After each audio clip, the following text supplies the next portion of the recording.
Sunday Live, going live.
Welcome everyone to Sunday Live, here with me, Caleb, and we're going to have a special episode the next 3 weeks, where each week we're going to focus on one of my bands, and I will be interviewed and grilled by no other than my sidekick, Joe Price. Let's bring Joe on, and so Joe, welcome.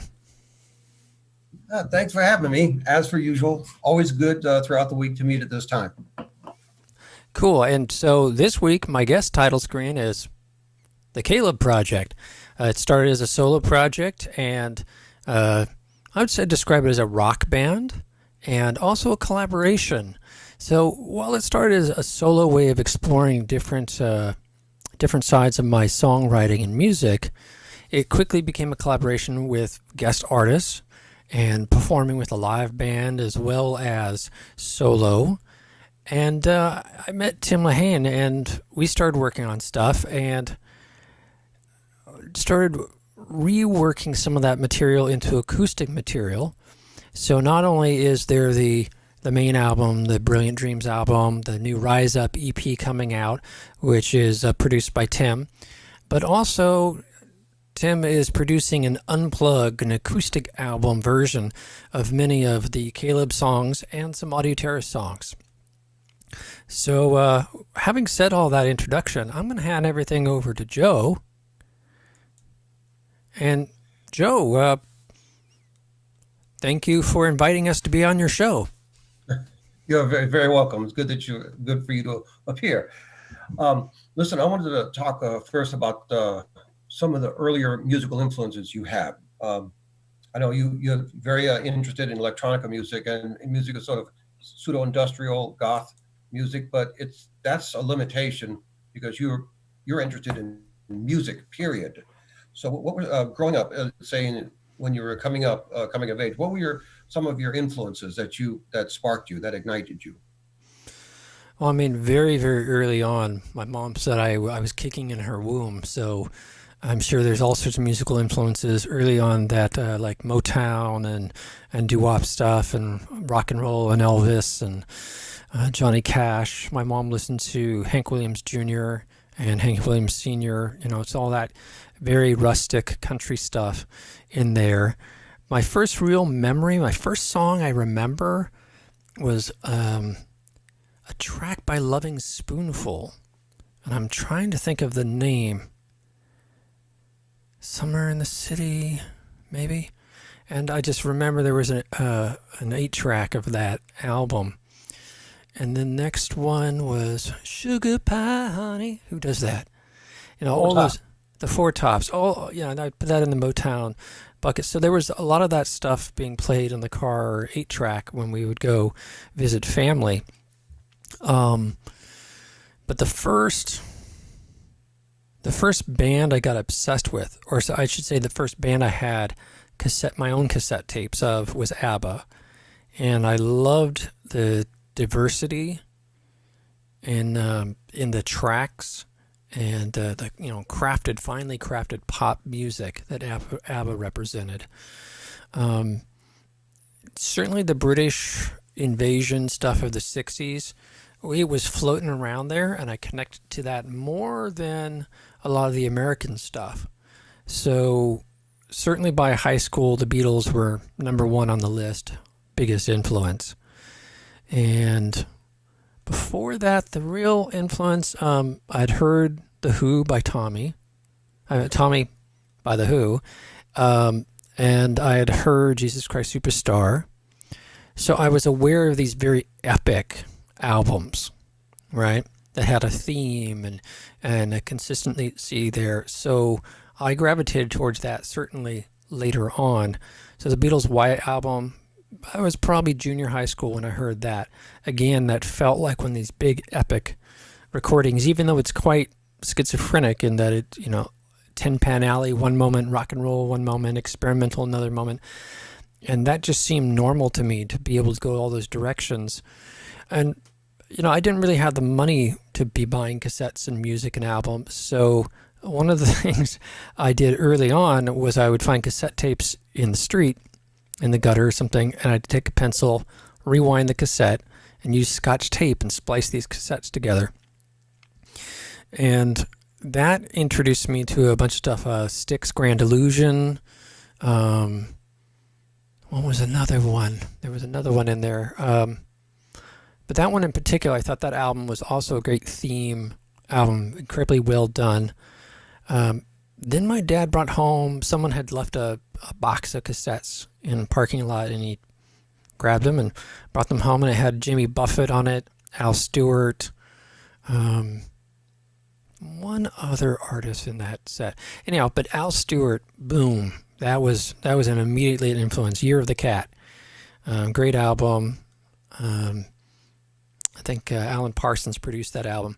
So definitely my influences were in the country pop rock space. Neil Diamond, Taproot Manuscript, which is has the whole African suite on the B side of the album. That really appealed to me. I listened to the front side. I think Cracklin' Rosie is on that album, and then you flip it over and it's this choirs singing African songs and about lions, and I loved all that thematic stuff. And the not necessarily, I hadn't been exposed to prog rock, but certainly through the Beatles, Styx, Neil Diamond, had been introduced to the Who into concept rock.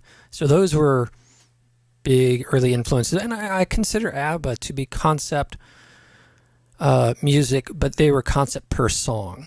I don't think ABBA ever intended to do an album that had a theme. It was just each one of their songs was a complete packet. They were writing pop music for target markets. So you would have a Spanish song, you would have an English song, you would have a Swedish song, over the course of the album, and it really appealed to me. By high school, though, it was all Beatles, and then a friend of mine started just dropping off album after album. Genesis' Trick of a Tale is high in my top 10 list. Marillion Childhood's End. A lesser-known album by the artist Eddie Jobson called The Green Album / Zinc had a big influence on me.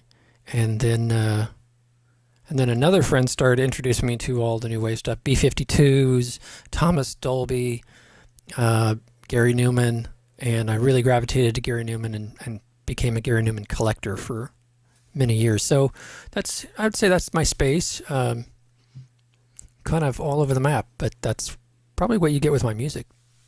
As leading up to that, as an aside, don't you find that the most prominent musicians, the ones that are deep into music, are in a sense, and I mean this in the greatest of lights, sort of musical nerds. They will know music outside their given genre of music.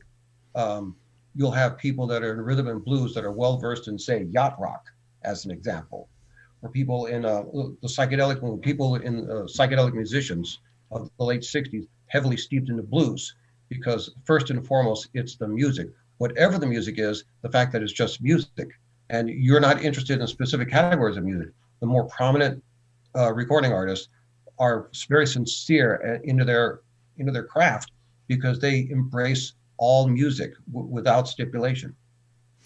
Yeah, and these. Oh, I remember what the other album in that stack of cassettes was that had a big influence was Stevie Wonder's "The Secret Life of Plants." Another concept album, not a pop record in any sense, very experimental.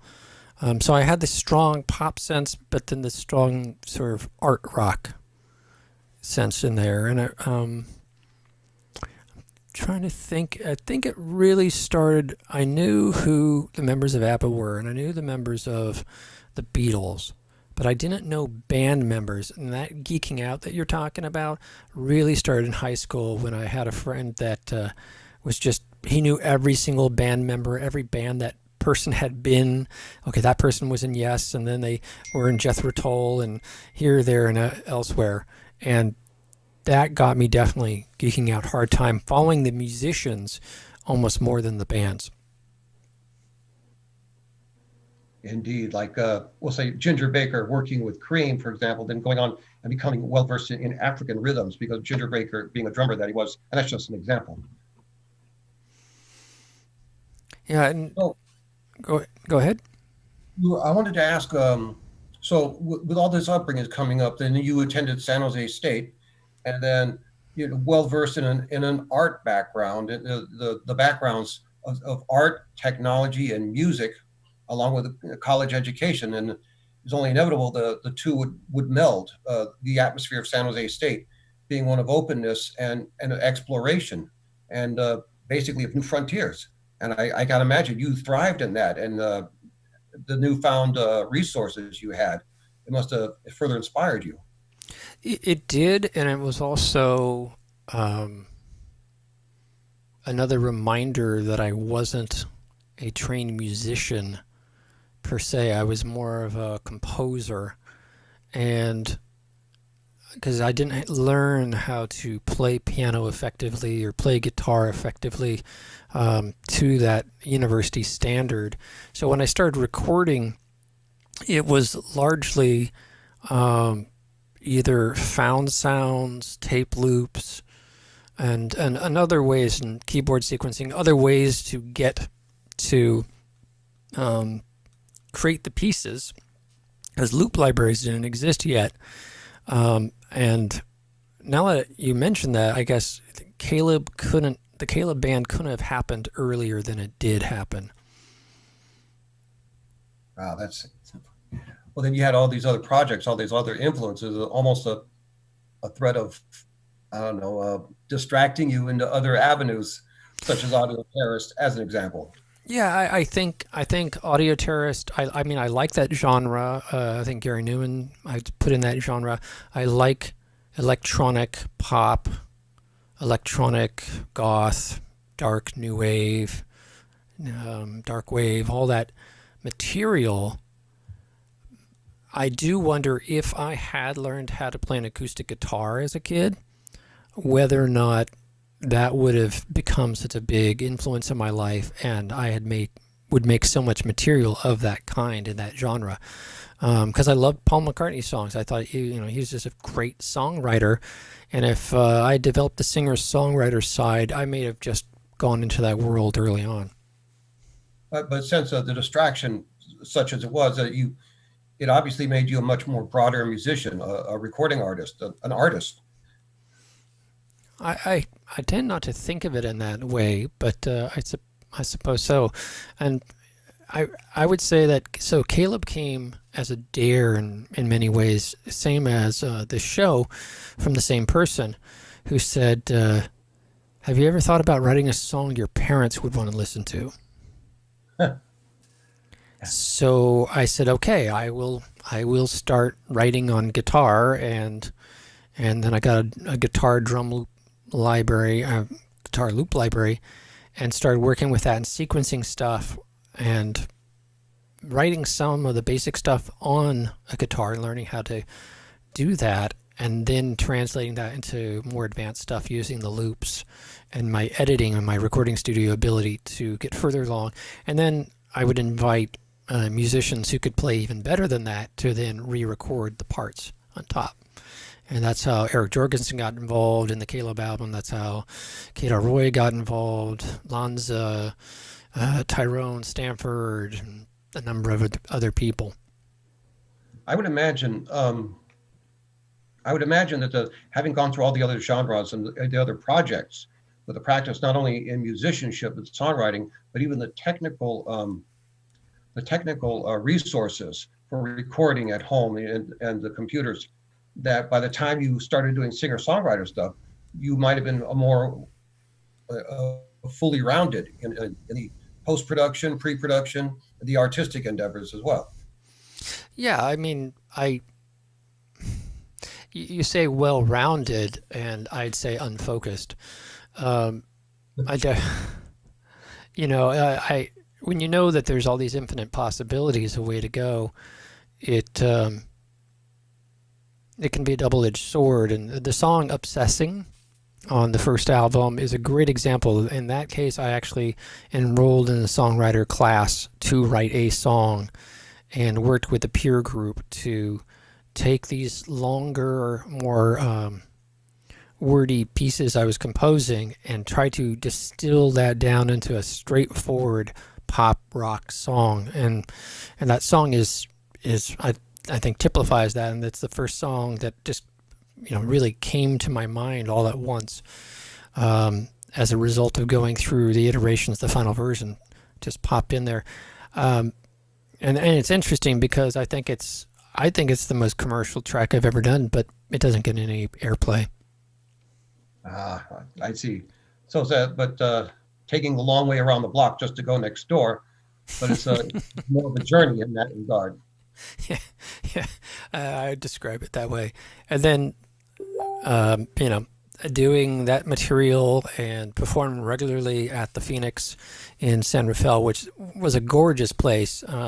It's really sad that they had to close down, but it was a supper club, fantastic sound system, fantastic stage, great crowd of people, and being honored to perform there once a month with the Caleb stuff was great. And thank goodness when that was coming to an end, that Balanced Breakfast got me in Rock Lotto, and then I met Tim, and then we started working on the Caleb stuff. I wonder if having worked with the other genres and the other project like Queer, Blue, and Audio Terrorist, at the same time you were doing these karaoke performances, and it was almost like you were networking in a sense, inadvertently, however, you were networking in a way, meeting new people and meeting new contacts, people who were also musicians, people who also had experience in recording and mixing and whatnot, perhaps producing, and sort of in that way broaden your horizons. To a degree, yes, I met Tyrone Stanford at karaoke, and he became my producer, and it was the main person that was able to get the Brilliant Dreams album, edited, all the vocals recorded. The final mix was done in London with Seffi Carmel, and he also did the mastering or outsourced the mastering. But if it wasn't for Tyrone being there for years, we would not have gotten that album done and the vocals for that album done. And that came from going out to the karaoke scene. I met a lot of singers, but not a lot of musicians in the karaoke scene. And so really, I would say I didn't meet many musicians until about 3 years ago when I did start getting involved with Balanced Breakfast, and then met Tim, and through Tim met his bandmates, and the network started connecting when I started playing more live with a live band and being a part of Balanced Breakfast. Sort of like finding diamonds in the rough, you might say.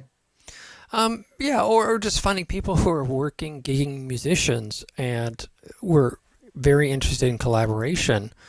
And I found a lot of singers, the karaoke world in some ways is competitive because everybody's waiting for their song to sing their song. The thing that for Caleb, the karaoke scene really helped with was when I started performing original Caleb songs as karaoke. Suddenly I had people reacting in an audience to a song I'd written earlier in the day. And I could say, yeah, I'm going to develop that song. That song's not really getting a reaction. Maybe drop that one off the album. So karaoke became my test bed for doing or deciding which song ended up on the album. You could sing to your own recordings, so to speak. Yes. And I'm hearing some pings, so I'm just going to check over here and see what's going on.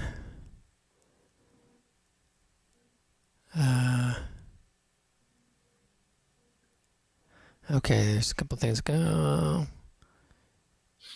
Yeah, apparently people are getting kicked off the YouTube stream.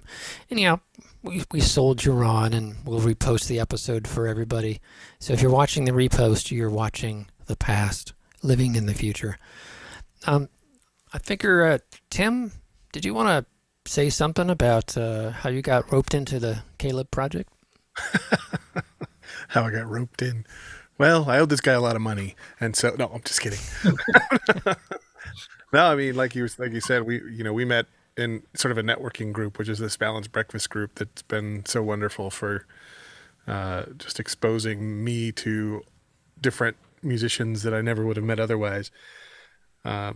So we met for sort of a one-time thing, which was this Rock Lotto project to go and write and perform 10 minutes worth of new material that's never been played in the world before, and you had a month to do it, which is extraordinarily interesting process, to say the least. You learn a lot about people, you learn a lot about their capabilities when you go through something like that. And I think, you and I both had a passion for collaborating and for just figuring out hard stuff like that on the fly and creating in a space like that. So I think that was kind of our first collaboration. But I think after that, it was just sort of a natural fit for things you wanted to experiment with. You could throw me some ideas, and be, oh yeah, that's cool, and I kind of play around with it and throw something back. Oh yeah, that's cool. How about this? And it just kind of grew from that really strange and interesting first project. That strange and interesting project is now the Rise Up EP, which has a couple different mixes of Rise Up and has the other two tracks that we did for the show, instrumental versions of jam sessions that we did. Yeah. Isn't that how it always goes? Playing around of ideas, tossing, let's try this, let's try that. Crashing ideas on purpose until one doesn't crash, and then it starts to snowball into something big and wonderful.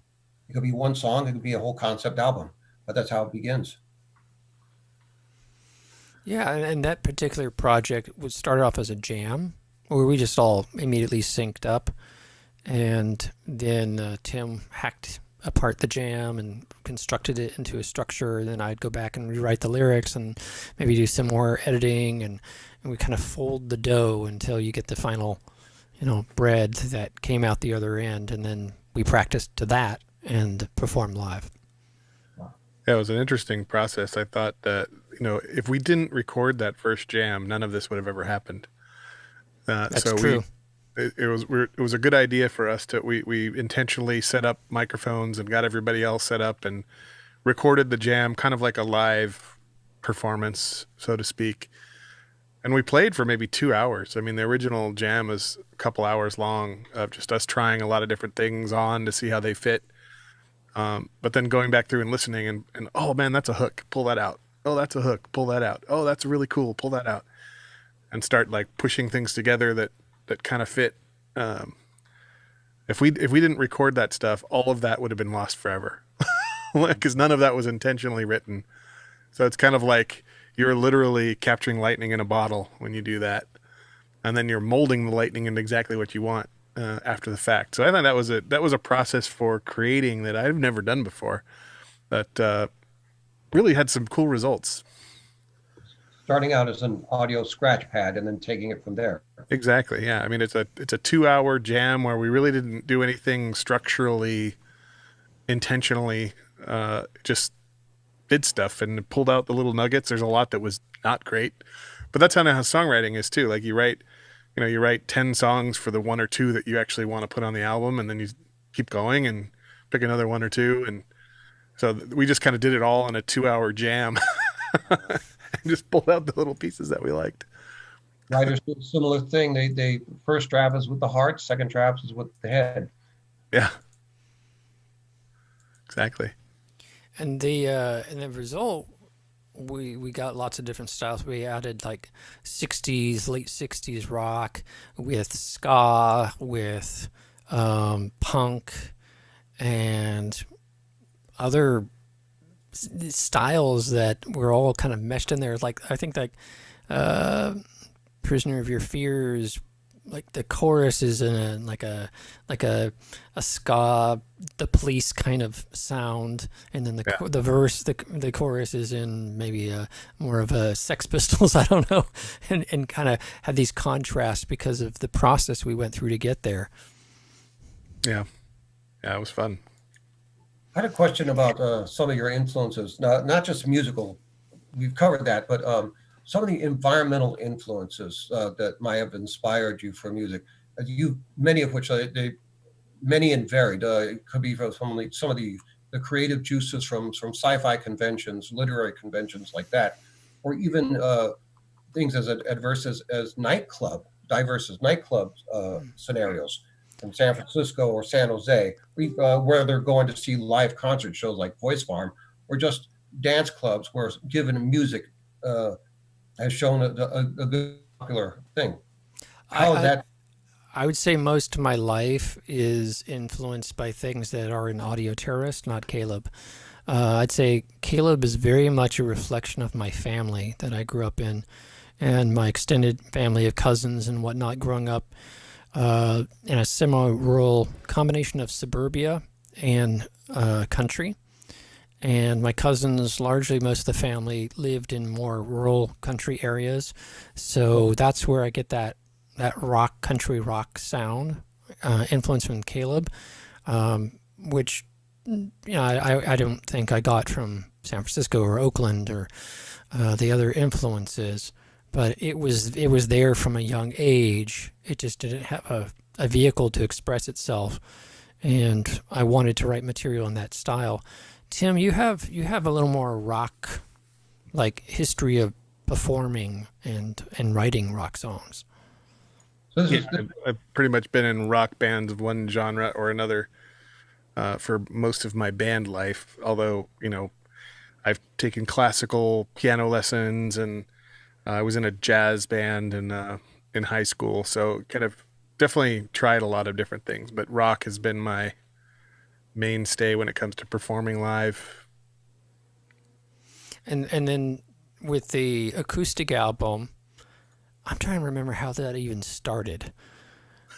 Was it just like, did you? It might have been Wizard. It might have been Wizard. But did you write Wizard, or did I ask for an acoustic version? Or did you just like get inspired one day, create the acoustic version, and then record me when I wasn't looking? I think you were over and we were just working on something, and we decided to try it to see what it would sound like. And so, I was fiddling around, and I've learned it sort of an acoustic guitar, something to accompany, and then snuck in a microphone for you, and the rest is history.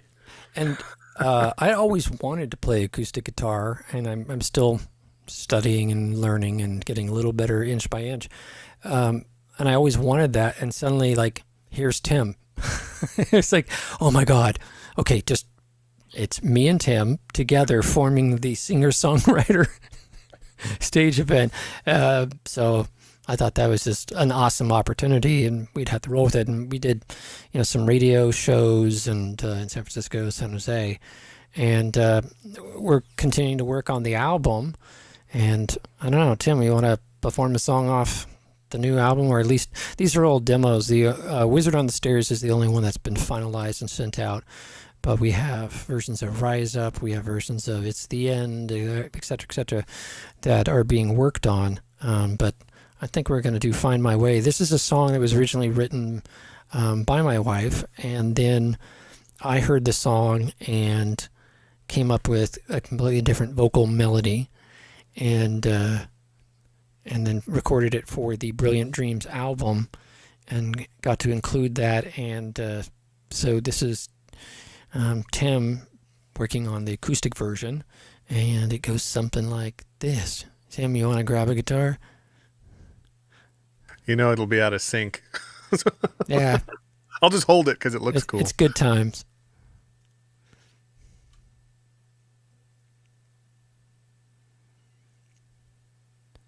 All right. And here we go.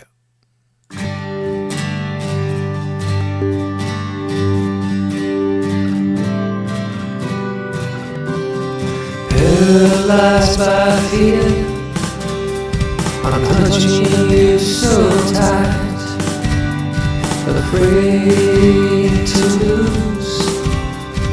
I retreat more each night. Where is my voice? I muted myself, and in my shyness, it's you I repel. I will find my way to express my voice. I must find my way to ignite my spark. Find a way to me so we can be we. Find my way.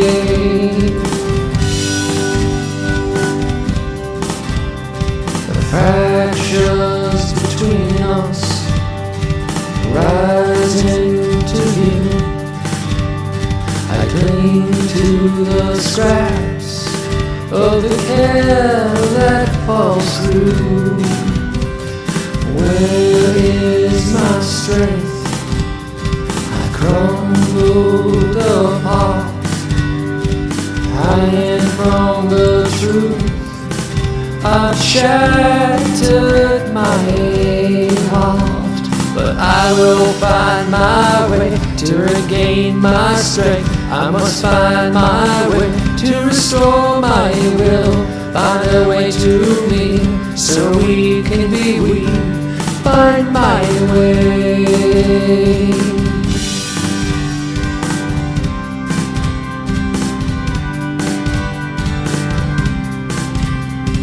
Here is this moment to take a chance to go on alone or grow and advance.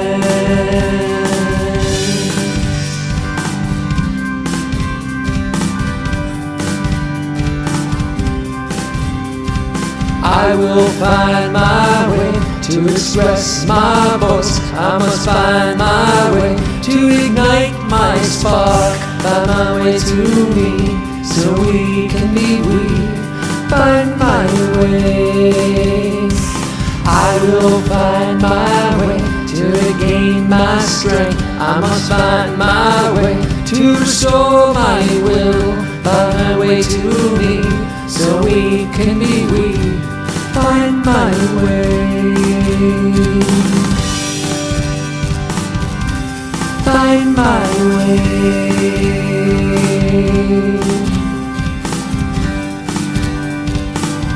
I'll find my way.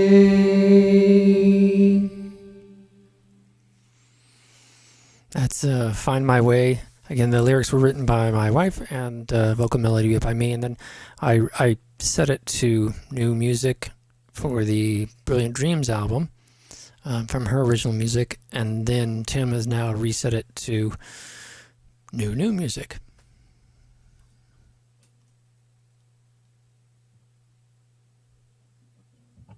Is everybody muted? I'm still here. I heard, Well, the song talks about muting yourself, and I thought, oh, he's taking the lyric to heart. prophetic.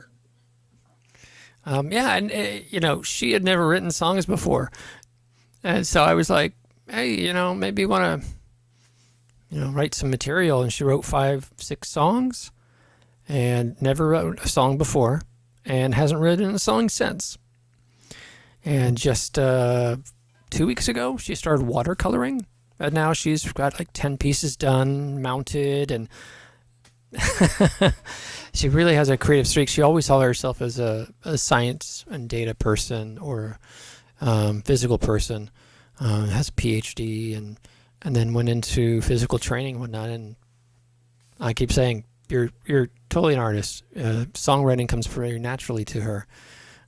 Me, I have to wrestle the slippery monkey. I think we inadvertently separate art and science, and I don't know. That's a mistake. I think. I mean, you're an example of that. Your technical background, and yet that only served to make you the better artist that you are. So that your wife is this very technically minded person, and suddenly she has an artistic bent. I don't see that as a coincidence. I don't see it as a contradiction. Certainly not with you. Yeah, I would say that's why her songwriting, I think, came so directly, because she has that structure of the scientific mind, where I'm thinking about all the infinite possibilities and metaphors and whatnot. She's much more direct.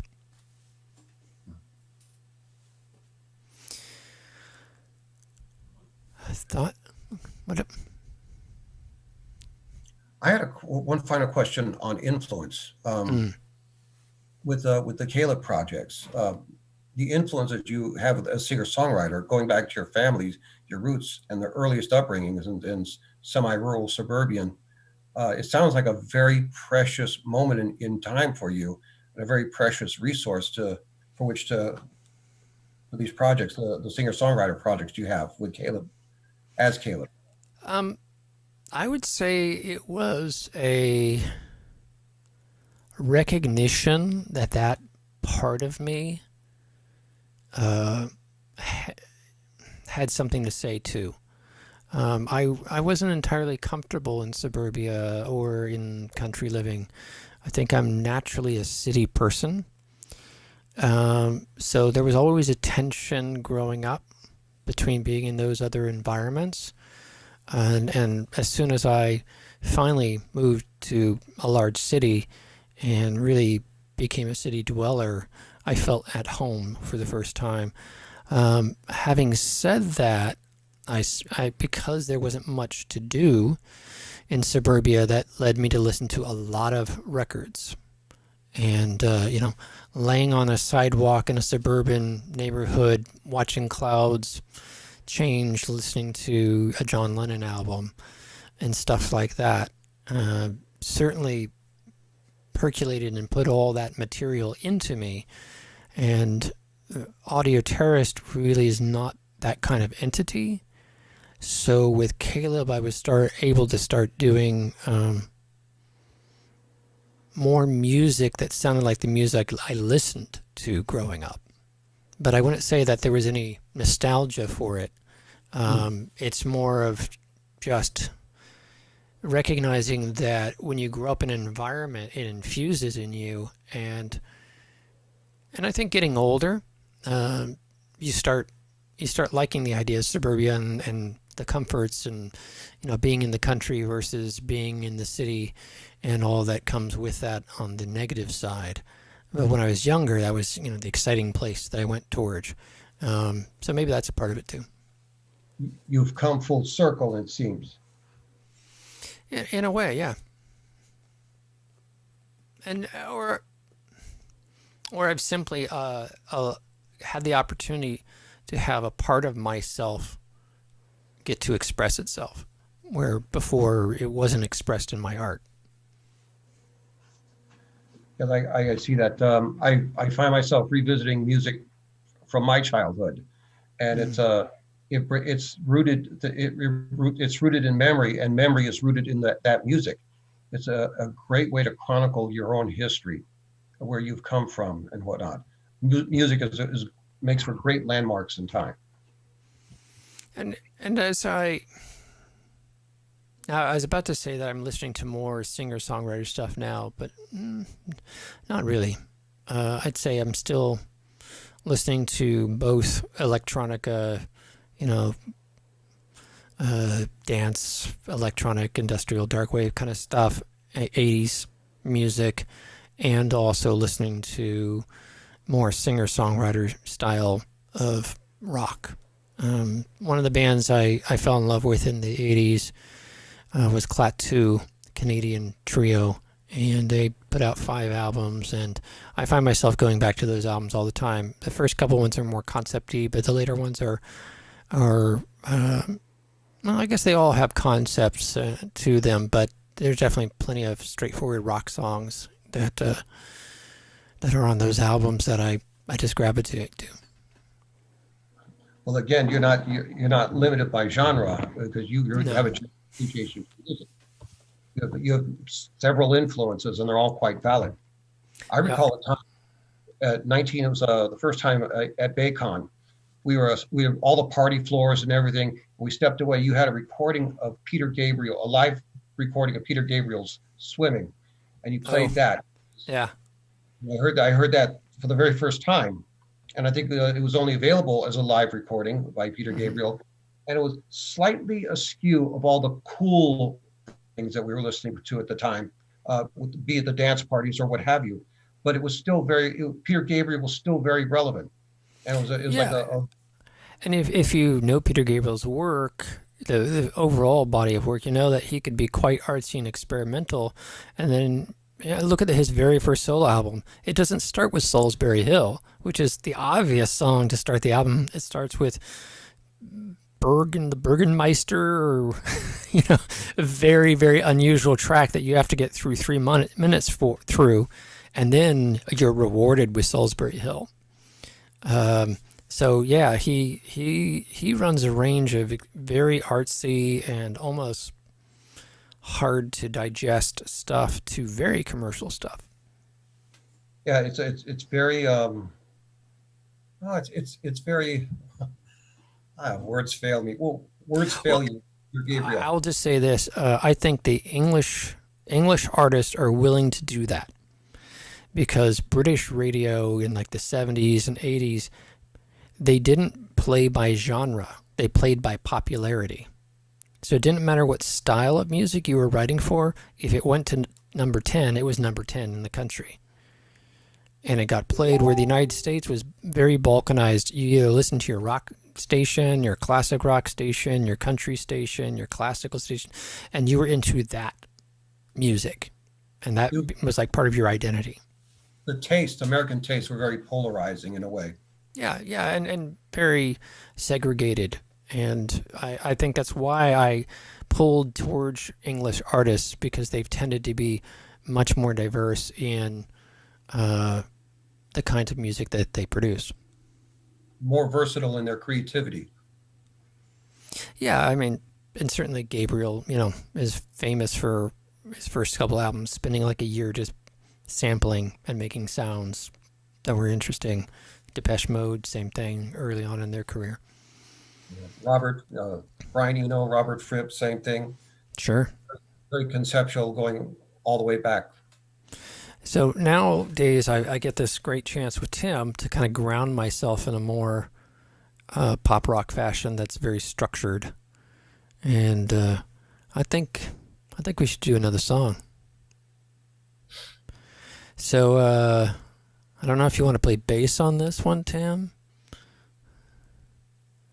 It's your opportunity.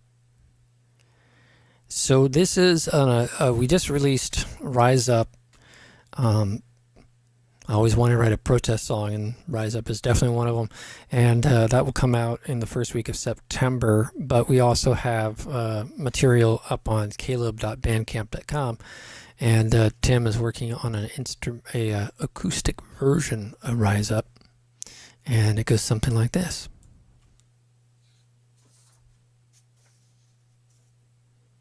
Or not. Okay.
hopefully that vocal, it sounded like it was stayed in sync. I'd be interested going back and hearing the recording. But so this song, I in '98 I moved to Oakland, and I got to see a lot of protests, and I got to see the bird's eye view of areas that had protest culture, like Berkeley and Oakland.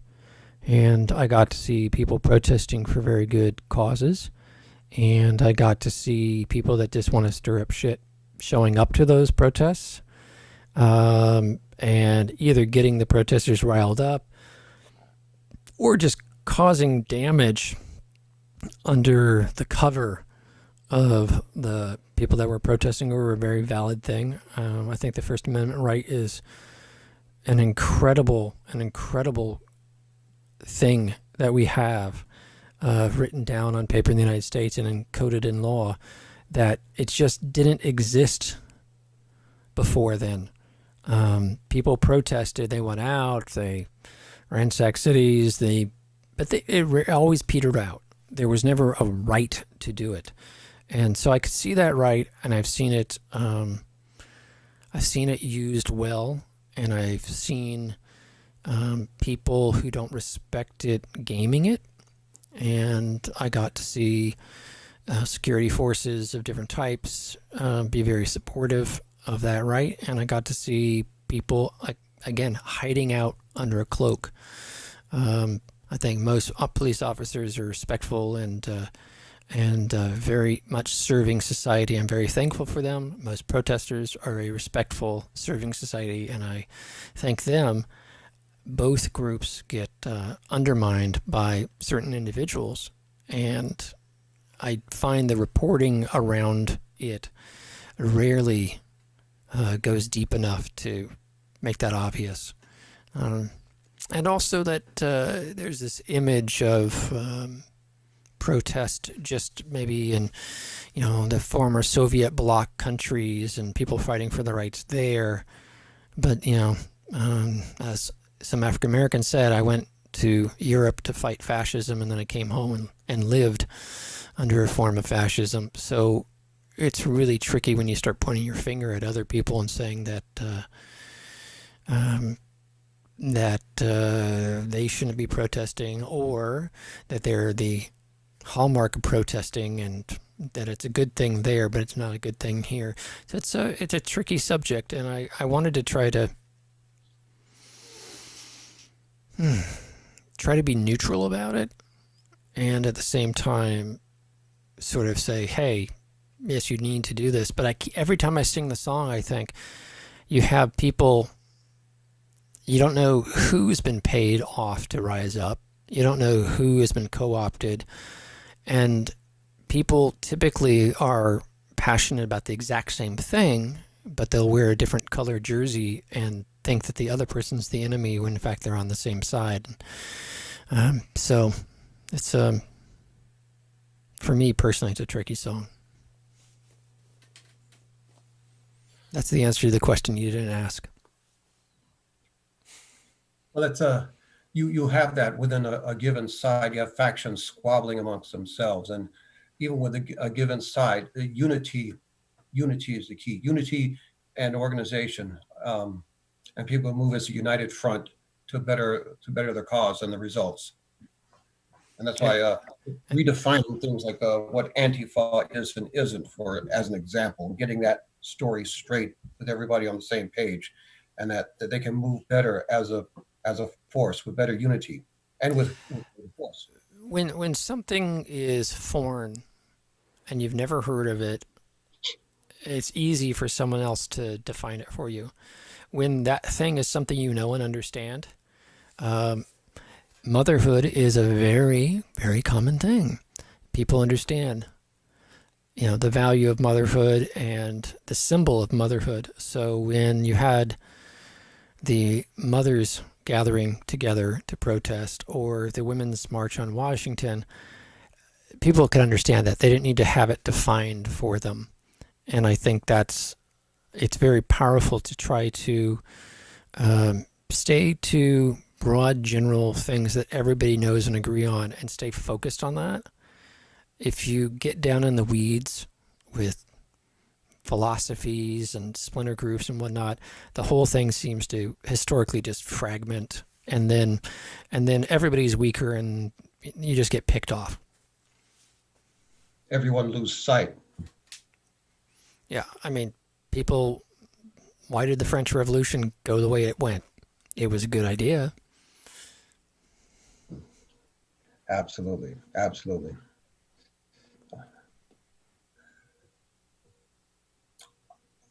I do like the idea, though.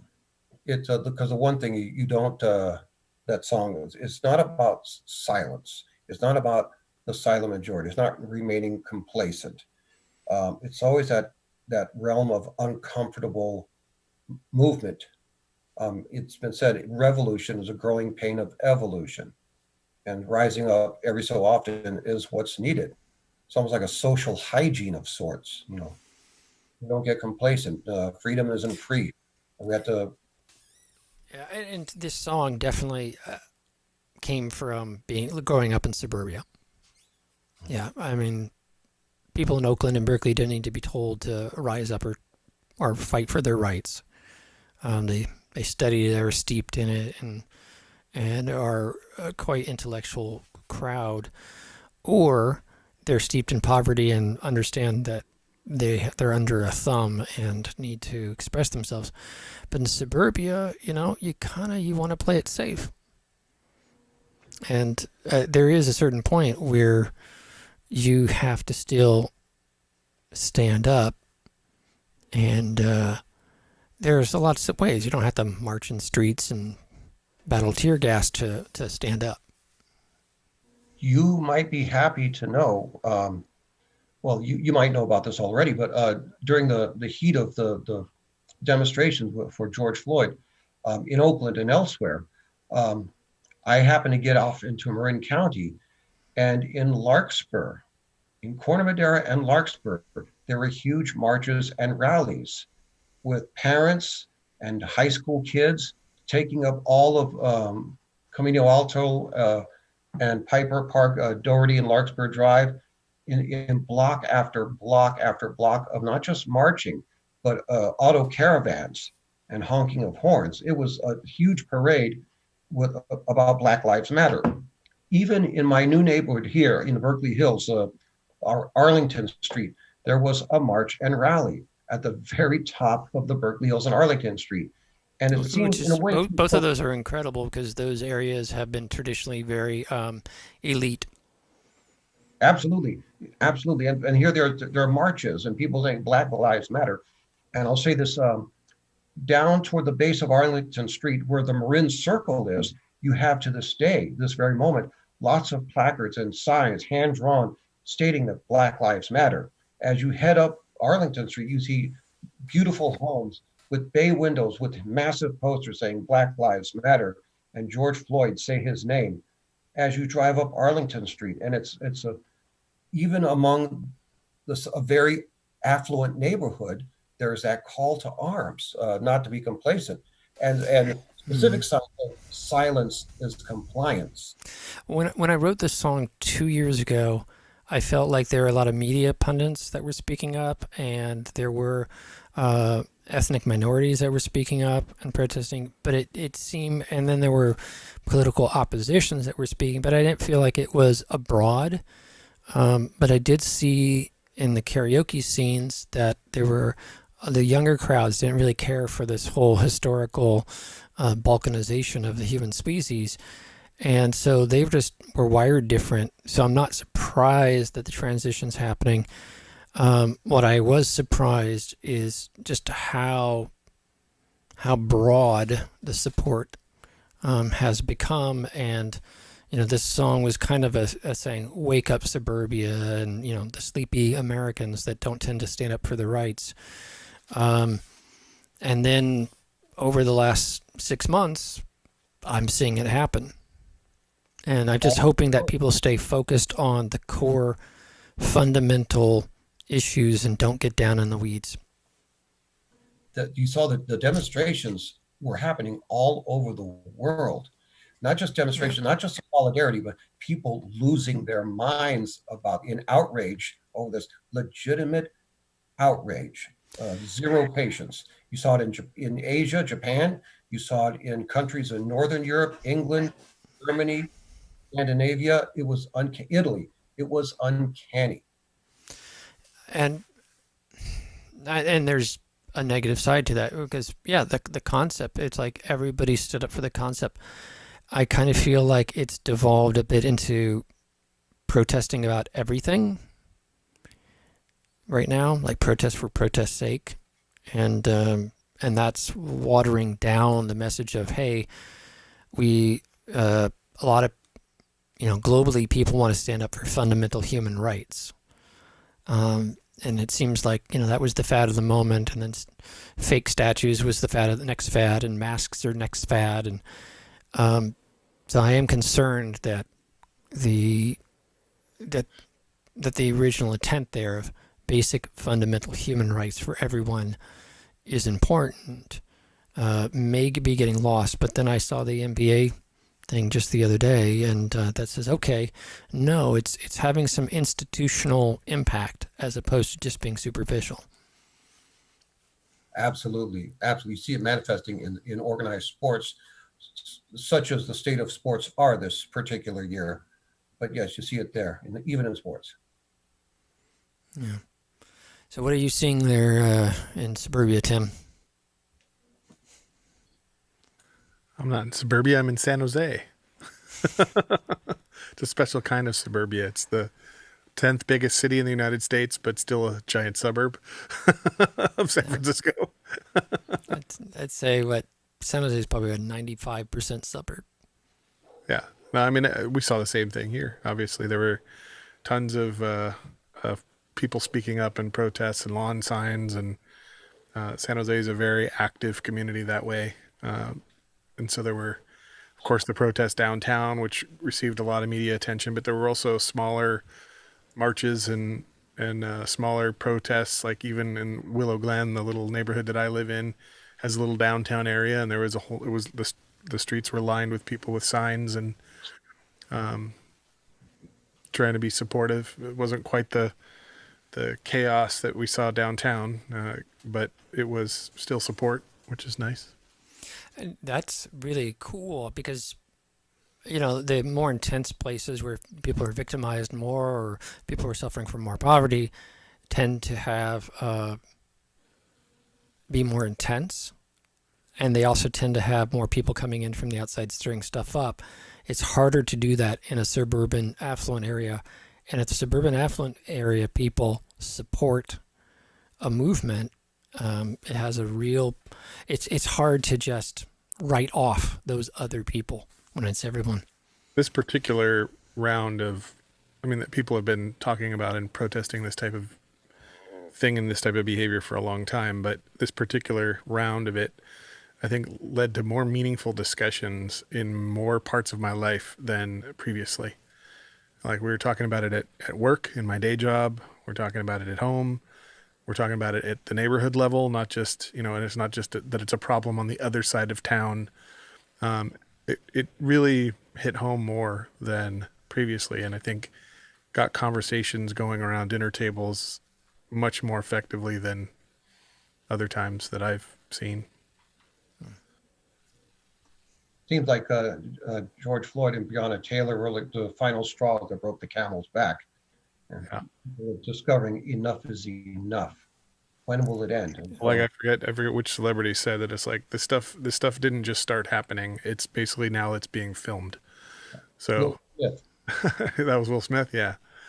And that's totally true. Like, just being the ability for something to go viral and everybody to see it with their own eyes makes a huge difference. Anybody with a cell phone with a camera is the new Minuteman. Yeah. Yep. So we're coming up to the end of our time here, and I have another event I need to attend. Joe, would you like to give us our mystic moment of the week? The topic this week is reinventing yourself. In reinventing yourself, you may start with an original idea, an original influence and admiration for a genre of art. It could be music, it could be various art forms, or it could be writing of various forms, and you progress in a given area of an artistry, say music, for example, and you explore a specific or various categories of music, and you excel at these. You might or might not become popular at them, but because your artistic bent, you develop in these specific areas of music. And while it's good and well, the true thing is to never leave sight of the bigger picture of music, being in love with music in general. It might not, it may be at first just pop songs, or it may be underground music, but the music in general, it has to be fully enveloped. Your sincerity, your heart is behind it, and that propels you in terms of your artistic and creative endeavors. And whatever avenues you may take, whatever side roads you may take in genres and whatnot, as you come of age, as you get experience and you get a full good idea of what you truly desire, of what you truly appreciate, you never lose track of your roots. So you grow, you progress, and you get to find new avenues, new genres that you can explore. The journey doesn't end. There's no destination. There's a journey. So that happens as a result of which you become reinventing of yourself. You get to reinvent yourself and move on and finding new things. They're not fads. It's reinventing yourself can be seen as finding yourself, your true self, or at least being true to yourself.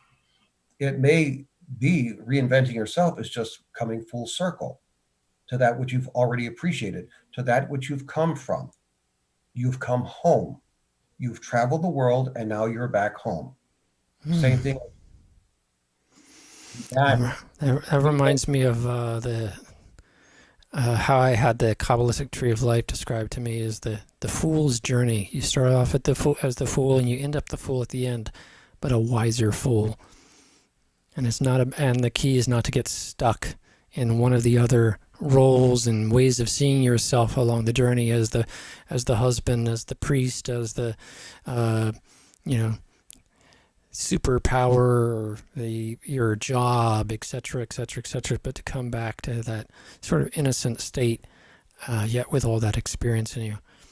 So I'm going to leave it on that note, and just remind everybody that they can find the Caleb Project at kalib.bandcamp.com. They can also find my other projects, audioterrorist.bandcamp.com, queerblue.bandcamp.com.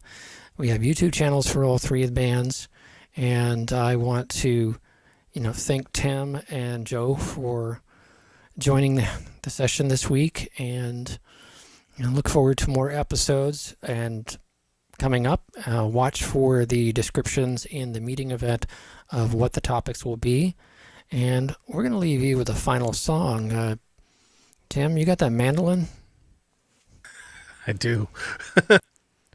I'd say let's add mandolin along to this. I don't know if it's going to stay in sync, but we're going to do one last song for you, and then wish you a great evening and have a fantastic week. And we'll see you next Sunday on Sunday Live, 5 o'clock to 6 something each week.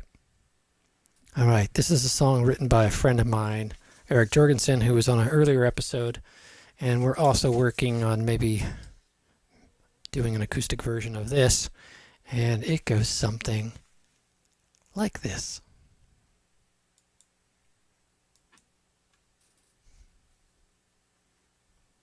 Or it doesn't. I see. Okay, hold on one moment.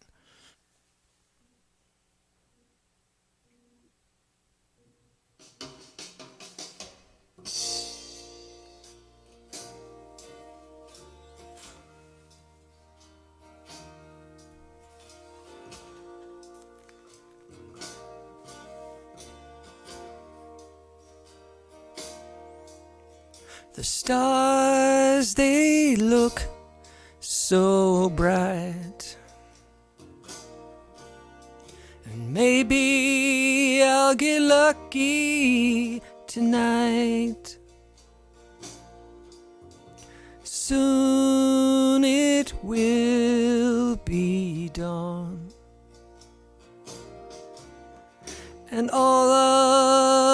good girls have gone. There's only one thing left to lose. If I cannot get under, might as well get over you.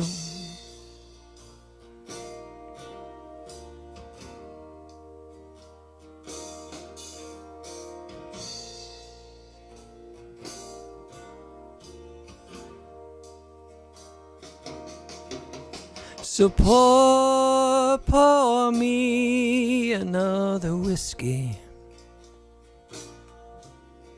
and let it spill over the top. I'll talk about the girls that passed us by and how they never bothered to stop. There's only one thing left to do.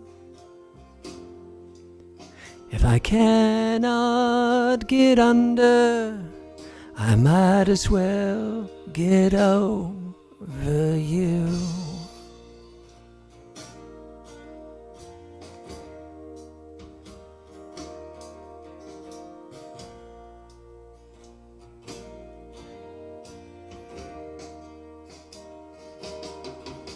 So here's to the freaks, the gypsies and the geeks, for theirs are the eyes of the rejected, the dejected. Oh.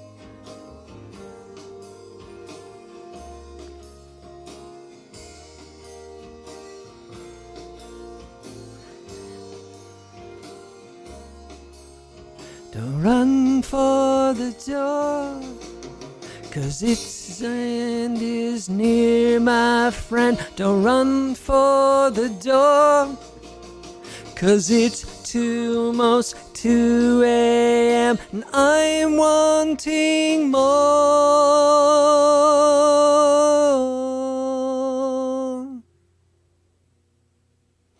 Now the night has passed us by,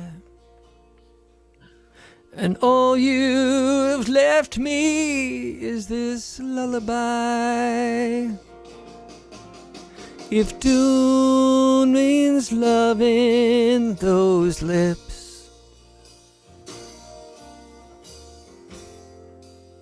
then bring on the apocalypse. There's only one thing left to lose.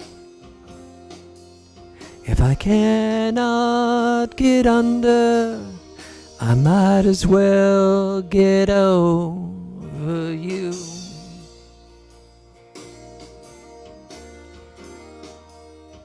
I might as well get over you.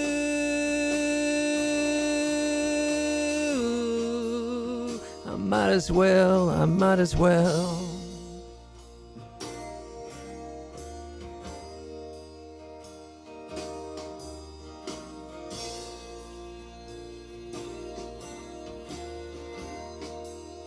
I might as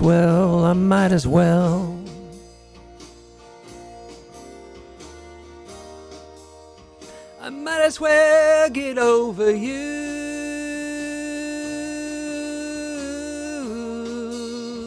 I might as well.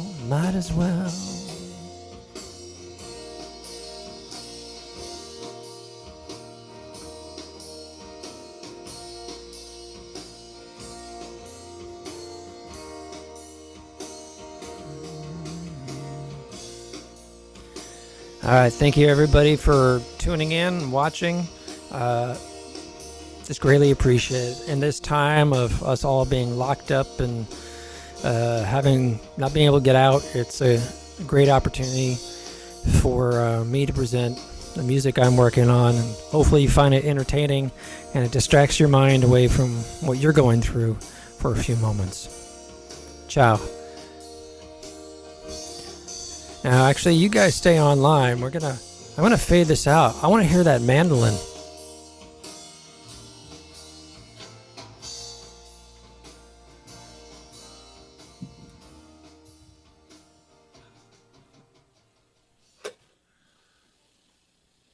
So this is kind of like after party for a moment here. I'll throw up the after party sign. So Tim just bought a mandolin and he's learning how to play the mandolin. So I want to show that because it's awesomeness. Except I can't really play it yet. That's Well, can only kind of. It looks pretty. You can at least show it. Hold it up to the camera and.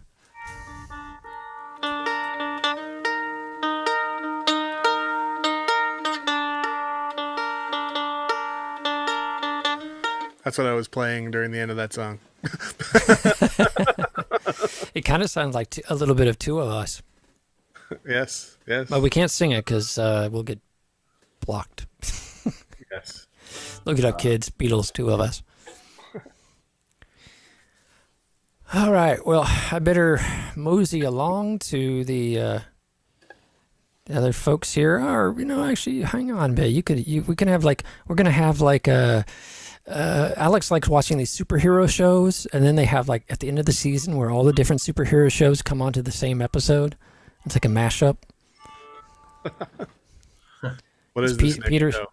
Peter, this is a training episode on using UNI software, and Peter's here. He's our lead instructor. So, Peter, you met Joe last time. I'd like you to introduce you to Tim. Hey. Tim is my sidekick for my Kalib.band, and we're doing an acoustic album. So we just did an episode about that acoustic album.